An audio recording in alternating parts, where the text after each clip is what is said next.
All right, welcome to your little afternoon break, everybody. It's Mix at 3. Cliff and Nat, hope you're doing well. Are you doing well? I'm a little hungry, to be honest. I very early lunch, I guess, brunch, you would call it. But, you know, you kind of need that little afternoon, mid-afternoon snack or something like that. What do you usually do if you have something like that? You know. I grab a snack. No, I'm joking. Well, you can grab a snack right now because you're talking to our viewers, so yeah. Well, yeah, that's what I'm saying, but I'm asking for a suggestion once we get done here today. I don't know. I mean, it's like sometimes, you know, you'll get a bag of nuts or something, or I don't know, just yeah, nuts, popcorn. You know those light snacks? I want something like crazy big because yeah, that's what I mean. Dinner. Just to hold you over until the yeah. That's what I'm wondering. I just need some cheese. Yeah. couple of that's what I used to love as a kid. You get the string cheese, just eat that all the time. Yeah, or a protein bar. I always have that in my bag. I have never been a fan of those. I know that. Yeah, I know that. You also have you have a bag of nuts in there as well too. Matter of fact, yeah. Where's your purse? I'll just eat while we're doing it. Yeah, I will grab in the break. Oh, never mind. We hope you're doing well today. Got a bunch of stuff coming up here. Let's go ahead and get on into it right now. What's trending here today? Check this out. Research is showing that nearly 1 in 5 adolescents, they're using melatonin to sleep. Now that is a study published in JAMA Pediatrics, the Journal of American Medical Associates. It also found 6% of kids ages 1 to 4 and 18% of kids from 5 to 9 are given melatonin by their parents as a sleep aid. So now this data was gathered from the parents of 993 children ages 1 through 14. They found that those children took the supplement regularly. So the body naturally produces melatonin, but it can also be taken as a supplement, which is sold over the counter. Pediatricians recommend parents to discuss their child's sleep issues before starting any kind of sleep aid. I'm kind of on the fence on this one. I'm not sure. You know, we both have kids. My kids are obviously much older. But never did we try to give them something to put them out. Try to wear them out. But, yeah, I'm not gonna lie, my 5-year-old is giving me the toughest time to go to bed. Bedtime has been tough, so I've thought about melatonin. But I haven't given to her yet because, as they say, talk to your pediatrician, and I haven't talked to her pediatrician yet. And if it's habit forming, of course, I'm not gonna give melatonin to her, but yeah, it's... Kids need to sleep, bottom line. Well, they do, yes, and so do parents. Exactly. And which one goes first? Yeah, the kids go first. So yeah, but definitely check with your doctor to see if that's something that is that's readily available and usable too. Yeah. Well, speaking of studies, another study finds that walking could lower your risk of type 2 diabetes. And your pace may affect by how much. So the study authors reviewed 10 previous studies of adults from the US, the UK, and Japan conducted between 1999 and 2022. So there was a follow-up period of 8 years on average. The researchers found, compared with easy or casual walking, those who walked an average or normal pace had a 15% lower risk of developing type 2 diabetes. Walking at a fairly brisk pace meant a 24% lower risk than those who were, easily or casually walked. Brisk striding walking had the biggest benefit. It was 39% reduction in risk. The study was published in the British Journal of Sports Medicine. I think if you're being active, overall, I believe that's the biggest takeaway from this whole thing. Oh, for sure. Of course, and if you are susceptible to diabetes, you have the blood insulin, issue, the more active you are, the better. And of course, the more active you are, you're staying in shape too. So walk. And the more you watch your diet, the better too. So I think I'll walk instead. I like my string cheese, thank you very much. Put some sugar on that and back down a month. Oh, that is a problem. The string cheese is not that bad, but yeah. Then I'll be running. Okay. Coming up, we're going to be heading to the basketball court, speaking of fitness, to do some pretty cool trick shots. Well, you want to stick around for this one. That's right after the break here on Mix It 3.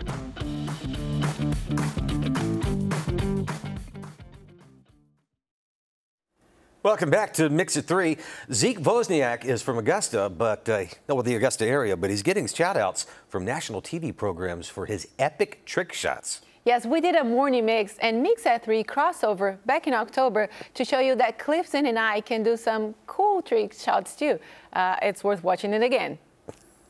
All right, it's rare you get all three of us here together. We are in the gym, so to speak, the basketball court here with trick shot artist and soon-to-be 10-year-old Zeke Vozniak. Hey, buddy. Hi, Zeke. Good to see you.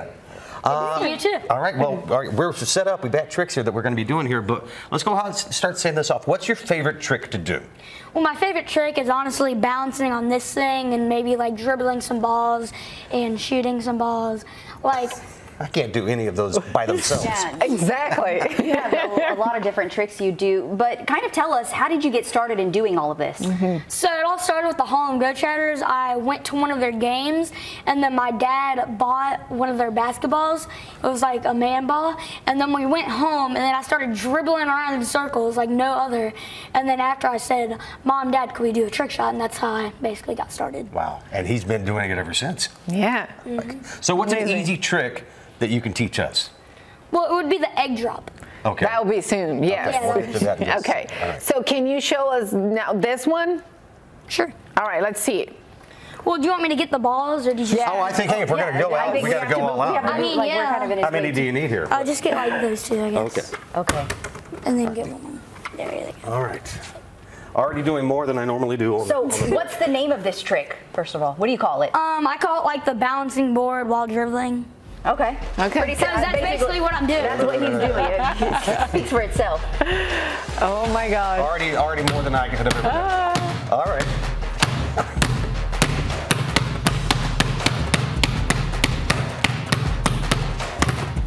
See, just the balance itself. Oh, and now you got to show off.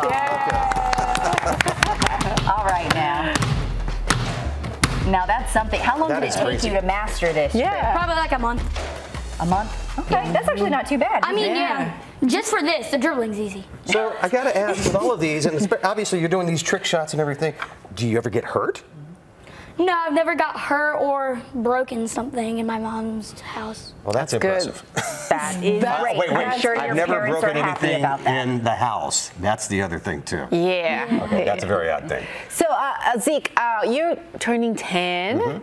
So, what is the message that you'd like to send to all the kids that are watching you right now, and maybe they would like to do something super special like you do? Well, I like to be inspiring to all those other kids, and I just want them to keep following their dreams like I did, and just keep doing what they love doing. And then you can fail, but eventually you'll get back up again and do it right. Well said. Well said. Look at him. Look at that message from an almost 10-year-old. That's a great message. Yeah. And clearly just never give up, is what you're saying. Yes, never. And now you've done a number of like nationwide TV appearances and everything. You've got another one that's coming up soon, too, right? Yes, I was with the Harlem Go Chatters, and I went on my first roller coaster that had a loop-de-loop, and it was terrifying. Really? I do not like roller coasters. That was terrifying, and this is not. Yeah, that's terrifying. This is not. Unbelievable. Okay. Oh my God. The worst part is that it went backwards and did a loop-de-loop. Oh. Really? Oh. Like it went forward, and then it went back, and then you would finally stop, and then I was really shaking when I got up. Okay, so now you're just going to have to incorporate that into your next trick. Yeah. Okay. No, that sounds like fun. Would you do it again, though? If it was with hammer, then yeah. Okay. All right. Only Hammer, you've been called out with the Globetrotters here. Okay. Cool. Do you have a trick to show us here? Yes. Okay. Let's get out of the way here. Let's get it a little closer. Okay. This, like right there. I need this. Yeah, I know. I love the thing. It's just, it's the man-sized basketballs. That's what he's got. So this is one. All right. So what's the deal here? So I'm basically just gonna bounce on this and shoot this ball into there. Okay. Okay. All right, nice. Look at that. I could have even done that just standing up on First try. Okay. Okay. Sorry, Zeke. We're also gonna show off a little bit, you know. Okay. Oh, okay. Well, while he's doing that, so here's the deal. What do you want to do when you grow up? Well, I mainly want to be an NBA player, and also I want to keep making trick shots for my YouTube and Instagram. Okay. Awesome. Well, I like that. All right, I think it's time for us now to learn something. Yes. Should we Yeah. walk to the kitchen? All right. Okay. Yes. All right, let's go. Let's do it. Let's do it. Okay. So what do y'all just? All right. All right. So here's the deal. We have this is the egg drop trick, right? Yes. So how I learned this was in COVID-19. I was bored at home. I loved science in school. So I'm like, Mom, could we look up some cool science experiments? And we looked it up, and I saw this one, and this one was pretty cool to me. I want to put this in perspective. You were 6 years old at that time, right? Yep. Yeah. Okay. Just keep that in mind. And you came up with this. Okay. Well, So. I found it on the internet. Okay. Okay. But now you're mastering it. So walk us through what you have to do. It's pretty easy. So what you do, you just smack the plate really hard, but do not at all, try not to hit the cup. If you do, That's why I'm gonna move all this stuff away so it doesn't get wet. if you do hit the cup, it's gonna fall. Okay. And then I'm more it's gonna worried be a big about the mess. egg cracking than the water itself. Okay, yeah, but just give it a good smack and you're good. Just don't hit the cup. So you got to hit the plate, not the cup. Yes, so You like, go first. oh, like that. Can we replay it? You know when he's going like slow mo. All right. Who goes next? Who goes next? I think ladies first. There's two left here. Yeah, The ladies should do it. yeah. We'll just sit back and let them do it. Okay. Okay. Because That's okay. you know, We if can still I- set this one up. He did it I just mean, fine. yeah, you can set it up. So You're it the just one hit too. like that? Yeah, just hit Let's say Does it matter if I go on the front or the side? Yeah. Which one? Well, it doesn't really matter. Just I'd rather hit it on the side. I'm gonna stand over here. See, I need to ask the expert first. All right. Just don't hit the. There you go. What the? Okay, now I'm in Witchcraft. trouble. The pressure's on. Okay. Just give it Okay. a good smack on the side and you're good. Let me just say, this is glass and this is plastic. So if something goes wrong, it's just because my cup is different, okay? Let's put them this way. Oh, what a No. cop out. I didn't even think Although that's probably was. All right, go.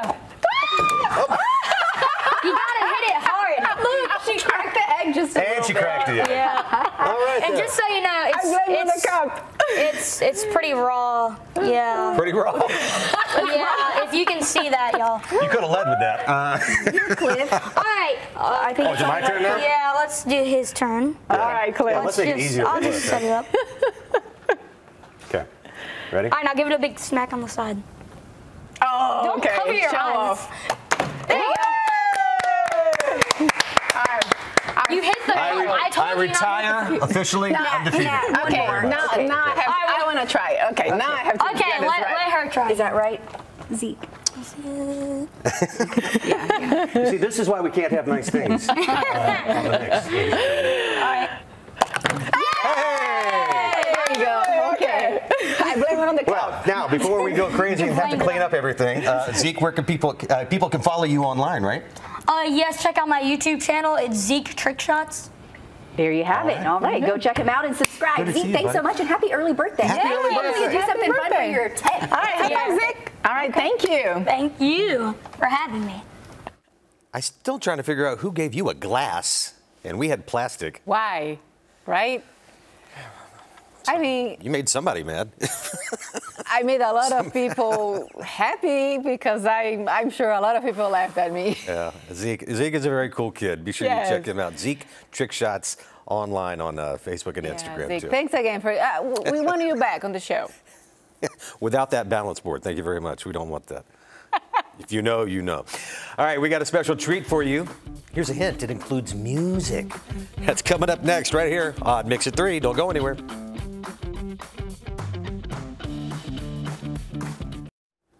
Musician Rhett Walker is a Grammy-nominated singer and songwriter and 3-time GMA Dove Awards nominee, and he's from right here in our area. And he's a pretty good guy. Walker's got music. He's out on tour before, but I got the chance to sit down with him before he went out on tour.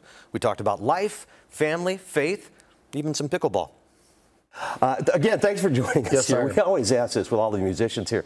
How did you get your start in music, man? Where did the passion come from? Yeah, man, I've been passionate about music since I was a kid and never really had a plan B. It was just like, this is really what I want to do. And my dad's a pastor at Heights Church over in Clearwater, across the river. And so him being a pastor, I was the guy that was like, all right, well, the bass player didn't show up this Sunday, so we need you to play bass. Oh, the drummer didn't show up, so we need you to play drums. And so ever since I was a kid, like I was in church, playing music, and it just kind of gave me a passion for it. And I started to see how songs would like, enter into someone else's like spirit, and you could tell it was more than just them listening. They were like, I feel this song, I understand this song. We walk through this differently, but this means something to me. And seeing that happen and like how music can connect to all people, I was like, man, I want to do this. Like, I want to do this forever. I want to see that every chance I can. And so, man, it's been cool. I've got a lot of stages that I've got to go across and, meet people and watch how one song can change their life. Right. You're a Grammy-nominated singer-songwriter. You've been nominated 3 times at GMA Dove Awards. You've lived in Nashville. Yeah. But you're back home, and this is where you're from. Yeah. What's that like? The pickleball courts in Nashville suck. Okay, well, there you go. So I was like, babe, we got to move back. Another exclusive. No, man, I've got 4 kids. Right. Riley, Jet, Autumn, and Cash, and 18, 16, 10, and 5. And my grandparents are here. My wife's grandparents are here. And of course, our families are here. And it's like, man, for our kids to be around their great-grandparents, their grandparents, us just be close to home. That's, the value in that is worth moving back. And I got to the point where I was just busting out or writing anyways in Nashville. So it was like, man, let's sell the house here and move back. And we built a house in Nashville. We were there for a year to date, and we just left town and sold the house and said, we're going back home. And time to come back. Yeah. And haven't regretted it yet. I love it. You've been on from arenas to the small little theater stages. Mm-hmm. The fans follow you. They absolutely love you. What is it like interacting with the fans? Oh, it's why I do it. I love my family too much, and people aren't that cool that I don't want to leave home and leave my wife if it wasn't for the fans. And like I said a minute ago, watching them sing a song that I wrote, in my living room or on my back porch, going, man, life is just hell sometimes, and it's hard, and we're walking through this circumstance. I got to write this song to get just for me. Right. I don't care if it reaches anybody. I got to get this out on paper for me. Like, this is between me and God writing this song. And then for that song to get put on a record, to go on a radio, and to go play and watch somebody sing that right back to me, and going, man, you weren't a teenage pregnancy story, and that's the reason I wrote that song. But they're singing it back because it means something to them. Like, dude, it's hard to beat that. It's why I leave my wife and kids to go watch God use a song in other people's lives and their journey. It's a tight connection between fan and performer. You're home for a little bit, but you're actually about to hit the road again on a new tour. Yeah, so I'm home. This is my last week. Well, a little bit of next week will be my last week, and then I'm gone till the middle of November. We're gone every Thursday through Sunday. And we got some stops in Atlanta and Charleston, Charlotte, and but it's been festival season over the summer, and so I've enjoyed that, getting to be with the people. I love festival season because you get to play with a lot of artists you might not be touring with, so you get to see some of your buddies or some of the bands you've looked up to. But yeah, we're about to head out on, it's probably 20-something dates. Me, Mac Powell, Brandon Heath, and Jordan St. Sierra. So. And I like it. You mentioned this tour is a little different because it's kind of a round. Yeah. One of my favorite things, in Nashville is the writers' rounds. And sometimes, like I was even telling you before we started, like, it won't even be the artist up there. It'd be some random dude. You're like, I think I ran into that guy at Walmart, and then he starts singing a Tim McGraw song that he wrote, and it's like, that's the dude that wrote this song, And so this tour is set up like that. We're all on stage at the same time. We're singing on each other's songs. We're getting to hear the stories behind the songs. And so I'm looking forward to it. I'm looking forward to those moments because those are the type of tours and shows that you don't really plan a set list. Right. You're just kind of like, man, I'm vibing with the fans, and whatever they're kind of feeling and the vibe is, like, that's where I'm going to roll and what songs I'm going to pick. Sounds great, and good luck to the tour, man. And by the way, this is a guy that you could see in Walmart around because he's back in town. Musician Rhett Walker, appreciate it very much. Dude, thank you so much, my friend. Really good guy. What a cool guy, yes. Yeah. And I love the fact that he went to Nashville. He wants to play music. He went to Nashville. They moved. They built a house, sold it almost a year to the day to come back home because family is the most important thing. And again, like I said, you'll probably see him walking around one of the stores somewhere around here. Yeah. Down home, very nice guy. Absolutely. We'd love to have you back. All right, coming up, are your leftovers safe to eat or not? We'll share some red flags with you right after the break.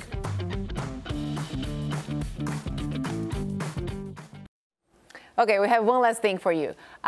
Do you eat leftovers? Of course. Like, who doesn't, right? Yeah. But for how long do you leave it in the fridge? Now, that is a question. So, yeah, according to the U.S. Department of Agriculture, refrigerated leftovers can be safely eaten within 4 days. 4 days. I extend that data sometimes. If you froze your leftovers, however, then you're good. The USDA says frozen food stays safe indefinitely.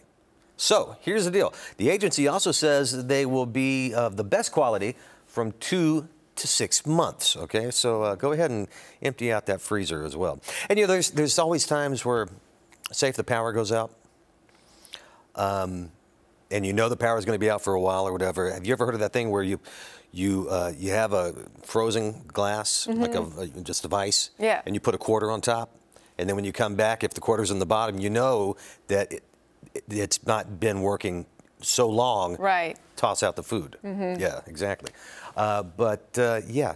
Leftovers, they don't usually last that long in my house. I am the king of leftovers.